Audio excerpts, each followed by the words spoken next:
Pendengar RRI dimanapun Anda berada, selamat pagi kembali untuk Anda yang baru saja tune in bersama kami di 100,5 MHz, AM 783 kHz, ataupun melalui audio streaming kami di www.rri.co.id.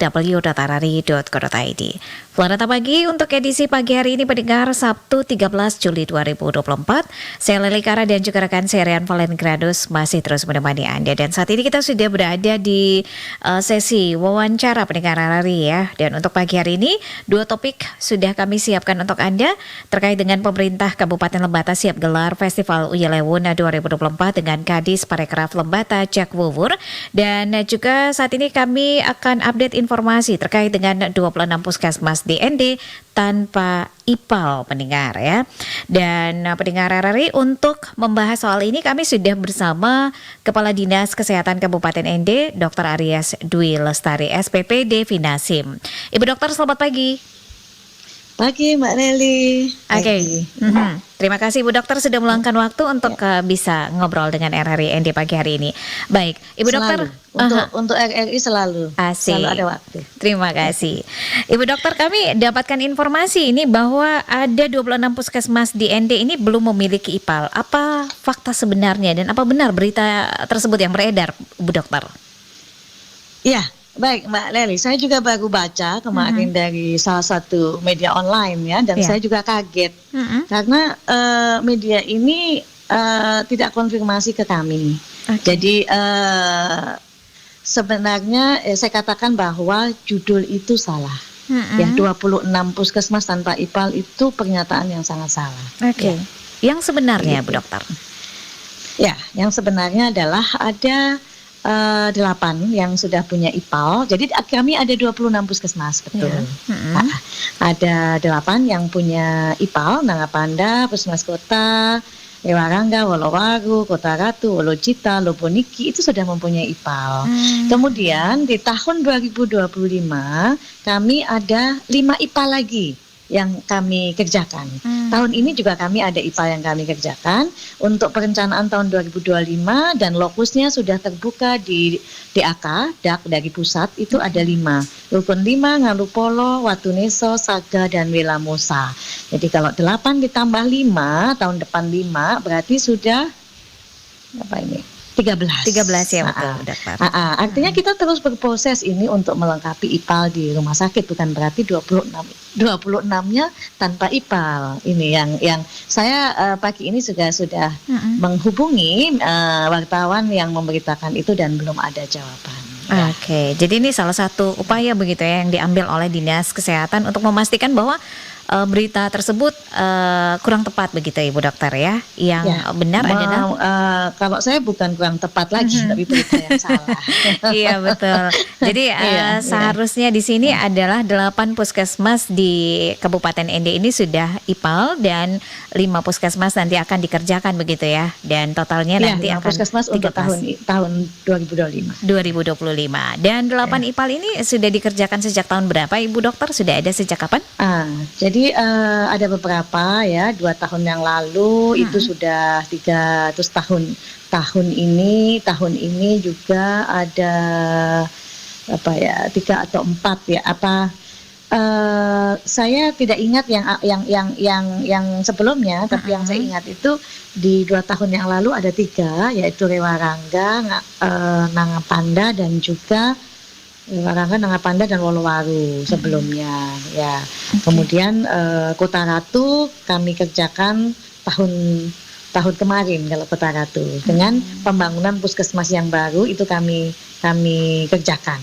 Begitu. Jadi sekaligus dengan IPAL-nya begitu Bu Dokter. Kalau Wolocita dengan Loboniki sudah sebelumnya lagi, tahun sebelumnya. Baik, Bu Dokter, ini kenapa beberapa puskesmas ini belum memiliki IPAL begitu? Apa kendalanya sebenarnya? Apakah di finansial atau administrasinya Ibu Dokter? Iya.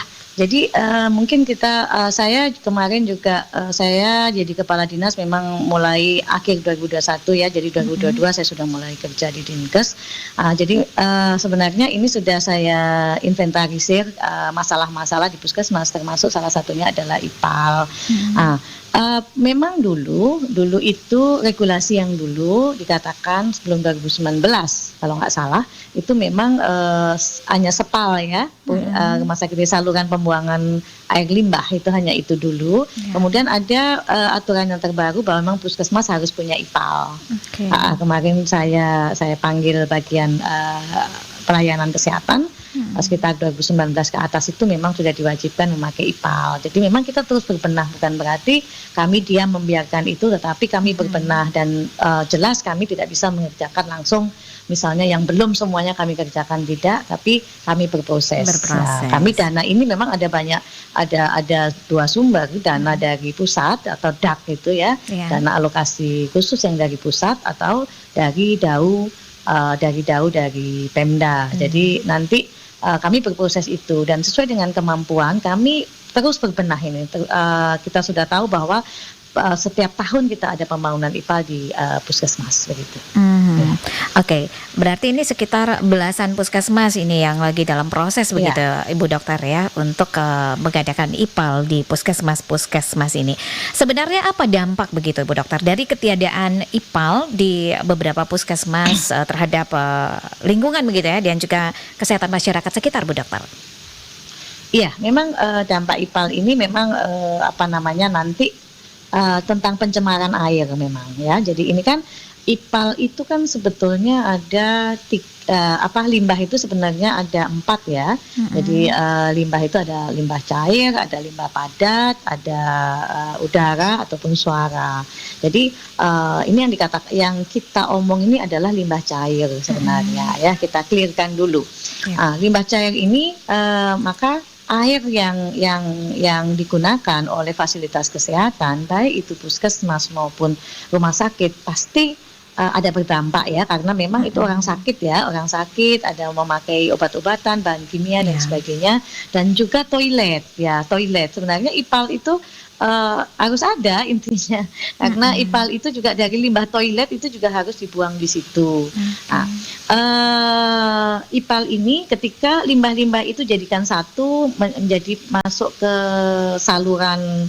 Saya punya pengalaman di rumah sakit, soalnya waktu saya direktur itu kami adakan IPAL dan juga air yang dari limbah-limbah hasil dari pasien, dari toilet ya, dari toilet segala macam itu, dari limbah-limbah yang cair itu masuk ke dalam saluran pembuangan. Kemudian ada berbagai mekanisme ya, bisa intinya mungkin secara sederhana saja itu disaring ya, dibersihin, begitu kemudian ada output keluarannya. Nah, output ini yang akan diperiksa. Jadi IPAL ini mungkin juga saya meluruskan ya. Jadi IPAL yang untuk IPAL cair ini bukan terminologinya berizin, tidak ya, bukan IPAL berizin, tidak. Jadi IPAL bukan yang cair, untuk limbah cair ini bukan IPAL berizin, tapi beda dengan IPAL yang untuk limbah B3, dia berbeda. Kalau limbah B3 memang harus berizin. Seperti pembakaran insenerator dan sebagainya memang harus berizin. Tetapi kalau limbah cair ini terminologinya bukan berizin, tetapi adalah ada pemeriksaan baku mutu air begitu. Kalau di rumah sakit dulu waktu saya jadi direktur itu sudah kami lakukan baku mutu air, 8 parameter baku mutu air tercapai. Saya kurang begitu paham ya, mungkin mungkin kalau nggak salah ada BOD, ada COD, pokoknya kandungannya itu akan diperiksa begitu, dan harus sesuai dengan standar sehingga tidak mencemari lingkungan begitu. Baik, Ibu Dokter, 5 puskesmas ini nanti akan dikerjakan di tahun 2024. Apakah sudah ada informasi kapan akan dieksekusi begitu, Bu Dokter? Iya. Jadi mungkin bukan limbah ini di 2024 ya Mbak ya. Jadi di 2024 ini tercatat sudah 8 puskesmas yang mempunyai IPAL. Dan nanti di 2025 ada 5 yang kami kerjakan. Jadi IPAL ini sudah ada. Jadi bukan berarti 26 puskesmas tidak ada. Jadi 8-nya sudah ada sekarang. Posisi sekarang sudah ada. Tapi kita lagi berproses untuk yang sudah ada ini akan kami sudah koordinasi dengan DLH, Dinas Lingkungan Hidup, untuk memeriksakan air keluaran dari IPAL ini. Jadi setelah IPAL ada tadi Dan juga ketika IPAL kita bangun itu tidak bisa langsung diperiksa limbah cairnya itu tidak bisa diperiksa karena begini. Kemarin juga saya memanggil dinas tim teknis di Dinas Kesehatan bagaimana cara memeriksa parameter air ini, dan memang dikatakan begitu kayak Puskesmas Nangapanda dulu. Puskesmas Nangapanda itu puskesmas baru, kita bangun puskesmas baru. Jadi sekarang ini Mbak, kalau kita bangun puskesmas itu langsung dengan IPAL. Oh iya. Ya, seperti kalau saya ini yang Mbak akan dikerjakan ini nanti IPAL di Nangapanda baru, puskesmas baru yang kami kerjakan sekarang ini nanti include dengan IPAL-nya. Jadi kami sudah tidak mau lagi terpisah sehingga nanti supaya tidak orang bilang nanti kancret ya, ketinggalan begitu nanti tambah repot. Jadi sekali bangun langsung kami dengan IPAL-nya. Dan kalau kita membangun IPAL itu belum bisa langsung kita uji coba ini airnya karena tunggu ada limbahnya. Ada limbah, ada pasiennya.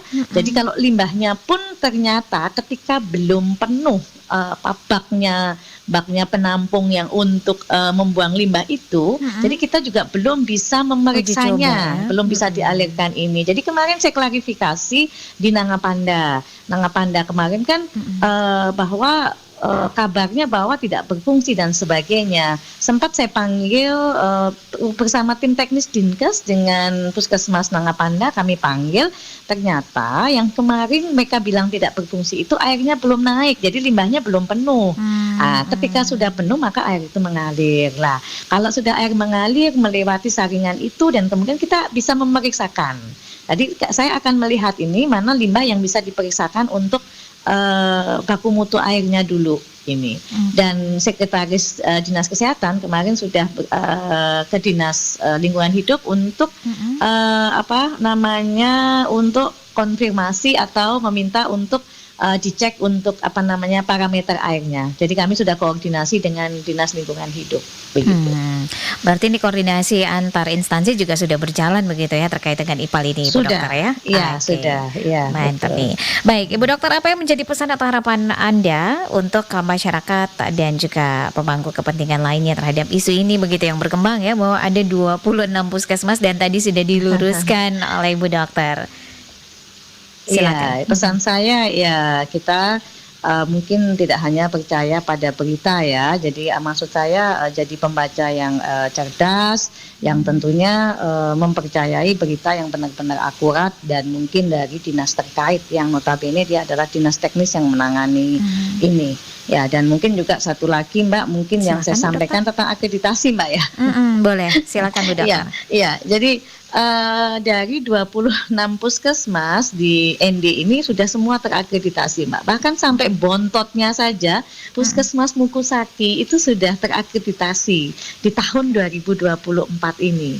Jadi kemarin memang masih 25 ya, di 2023 ini masih 25 puskesmas yang Mukusaki ini memang belum terakreditasi, tapi di 2024 ini kemarin mereka sudah terakreditasi. Bahkan di 2016 yang sebelumnya belum ada yang paripurna, sekarang kita sudah ada 7 puskesmas paripurna di ND, utama 12 dan madya 7, nggak ada lagi kami tingkat dasar. Jadi untuk akreditasi puskesmas itu tingkatannya adalah dasar, madya, utama, dan paripurna.